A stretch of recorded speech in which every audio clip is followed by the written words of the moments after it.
कलियर थाना इब्राहिमपुर आयुष सैनी के केस ने नया मोड़ ले लिया है। परिजनों ने हत्यारे की गिरफ्तारी की मांग की है। दुर्घटना में आयुष सैनी की मौत को लेकर इब्राहिमपुर मसही कला के ग्रामीणों ने गांव के पास सड़क पर अवैध खनन से लथपथ ट्रैक्टर ट्रॉली को रोककर विरोध प्रदर्शन कर सड़क पर धरने पर बैठे। कलियर थाना इब्राहिमपुर आयुष सैनी के केस ने नया मोड़ ले लिया है। परिजनों ने रास्ते में लगे सीसीटीवी की मदद से पता चला कि आयुष सैनी को टक्कर मारने के बाद उसे मारा गया है।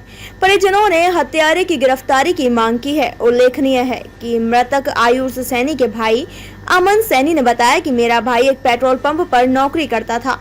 वह नौकरी से घर वापसी लौट रहा था। यह घटना 15 जून की बताई जा रही है, जिसमें आयुष सैनी की अवैध खनन से भरी ट्रैक्टर ट्रॉली से टक्कर मारकर उसके शव को उठाकर गन्ने के खेत में डाल दिया था। आज 19 जून को गांव इब्राहिमपुर के सैनी समाज ने धरना प्रदर्शन कर आयुष को मारने वाले की गिरफ्तारी की मांग की। साथ ही आयुष के परिजनों को कम से कम 5 लाख का मुआवजा दिलवाने की मांग की और ग्रामीणों ने अवैध खनन को बंद करने की मांग की। वहीं भगवानपुर तहसीलदार गिरीश त्रिपाठी ने बताया कि मृतक आयुष के परिजन व ग्रामीणों ने एक प्रार्थना पत्र देकर मुआवजा दिलाने की बात कही। साथ ही आयुष के केस को सही जांच कर दोषी के खिलाफ कार्यवाही की जाएगी। साथ ही खनन से भरे 5 ट्रैक्टर ट्रॉलियों को थाना भगवानपुर के सुपुर्द किया। पिरान कलियर से विनय सैनी की रिपोर्ट। 20-22 साल का मार दिया गया है। एक लड़का परसों इब्राहिमपुर मसाई का रहने वाला है, सैनी समाज का लड़का है, और इस खनन वालों ने टक्कर मार के और ईंट के खेत में फेंक दिया। और परसों से कोई भी कानूनी कार्रवाई नहीं हो रही है। दरोगा कुछ कहता है, एसओ कुछ कहता है, ना इधर की पुलिस आ रही है। कोई प्रशासन की तरफ से कोई अब तक कार्रवाई नहीं हुई। 3 दिन हो गए हमें भटकते। और फिर आज हमने सारे सबूत इकट्ठा कर लिए और खनन वालों को भी पकड़ लिया, और अब तक कोई भी कार्रवाई नहीं, ना कोई एसओ आया, ना कोई कानून की तरफ से कोई आदमी आया। वहाँ रहता था, नौकरी करता था। तो जैसे ही वो शाम के समय वहाँ से ड्यूटी से आ रहा था, तो वहाँ से जैसे ही वो आ रहा था तो रास्ते में गाँव आते हुए किसी ट्रैक्टर ट्रॉली वाले ने उसके ऊपर जो है ट्रैक्टर चढ़ा दिया उसकी, और उसे मारने के बाद साइड में भी डाल दिया उसने, ईख में डाल दिया, जिससे कि किसी को ना पता लगा। और रात को हम फोन करते रहे, हम तो इसलिए फोन कर रहे थे भाई फोन तो उठावा गई, उसने पूरी रात फोन नहीं उठाया। हम लोगों ने इधर उधर देखा भी, पूछा भी, पता भी किया। जहाँ पेट्रोल पंप पे था उन्होंने बोला, उन्होंने ये कहा कि भाई हम जो है हमारे साथ से जा चुका वो। हमने इधर उधर देखा भी, लेकिन वो फिर हमें कहीं मिला नहीं। तो अगले दिन क्या होता है, वो खेत वाला अपने खेत में आता है, उसने देखा वहाँ के कुत्ते कग्गे वहाँ बहुत ज्यादा उस मांस को खा रहे थे। तो तब उसने इधर उधर सबको बताया, तब हमें भी पता लगा।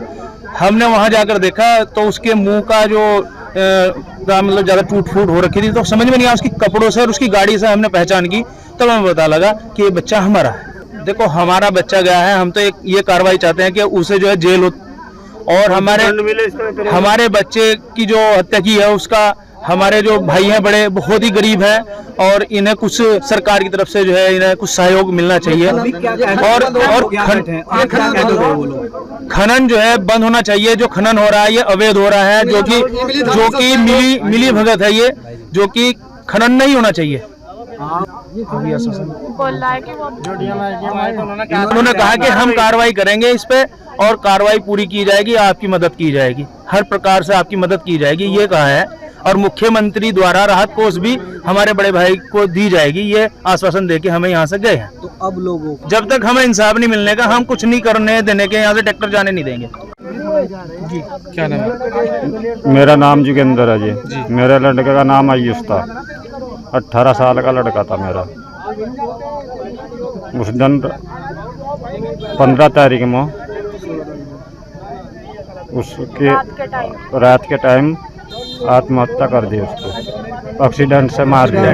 किस घटना के विषय में इनके द्वारा मुआवजे की मांग करी जा रही है, जिसके संबंध में उप जिलाधिकारी महोदय के निर्देशन में और जिलाधिकारी महोदय के दिशा निर्देशों में इनसे हमने प्रार्थना पत्र ले लिया है मुआवजे के लिए, जिसको आगे उच्च अधिकारियों को उचित कार्रवाई हेतु प्रेषित कर दिया जाएगा। नहीं देखिए, थानाध्यक्ष से क्लियर उनसे मेरी अभी वार्ता हुई है, उन्होंने ट्रैक्टर और मुलजिम दोनों को पकड़ा है।